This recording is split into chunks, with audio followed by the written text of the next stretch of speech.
전국 관련 소식입니다. 국회가 국정교과서로 인한 파행 사태 이후 처음으로 본회의를 열어서 여야 간 이견이 없는 법안을 처리했습니다. 하지만 경제활성화 법안과 노동개혁법 등 쟁점이 되고 있는 법안들은 여전히 남아 있습니다. 이종구 기자입니다.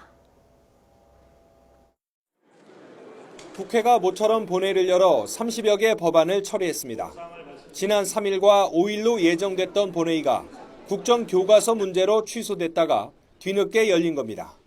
그나마 정치개혁특별위원회 활동 기한 연장과 민사소송법 일부 개정안 등 무쟁점 안건만 상정돼 통과됐습니다.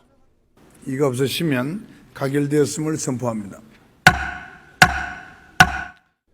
19대 국회의 마지막 정기국회가 채 한 달도 남지 않았지만 여야는 핵심 쟁점을 두고 평행선을 달리고 있습니다.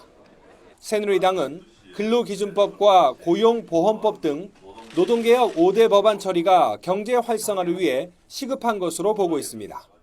조기 퇴직으로 불안한 장년 고용과 신규 일자리가 부족한 청년 고용 문제를 동시에 해결할 수 있는 선택이 노동개혁입니다.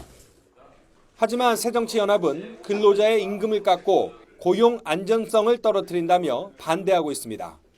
학교 옆 숙박시설 건립을 허용하는 관광진흥법도 문제가 많다는 인식입니다. 사실 지금도 학교 근처에 호텔 지을 수 있습니다. 다만 위원회의 심의를 거쳐야만 되는 겁니다. 이걸 지금 무력화시키겠다는 겁니다. 서비스 산업 발전 기본법을 두고서 새누리당은 서비스업 육성을 위해 처리가 시급하다는 입장이지만 새정치연합은 의료 민영화의 단초가 될 수 있다며 맞서고 있습니다. 또 한중 FTA 비준 동의안과 관련해서는 새누리당은 대중국 수출 증진을 위해 올해 안에 반드시 처리해야 한다고 주장하고 있지만 새정치연합은 황사 문제와 불법 어로 방지에 대한 보완과 추가 협상이 필요하다는 입장입니다. 이와 함께 새누리당은 원격 진료를 허용하는 의료법을 중점 법안으로 꼽고 있지만 새정치연합은 전월세 상한제 도입을 골자로 하는 주택임대차 보호법을 우선순위에 올려놓고 있습니다. 이번 정기국회의 마지막 본회의는 12월 9일입니다.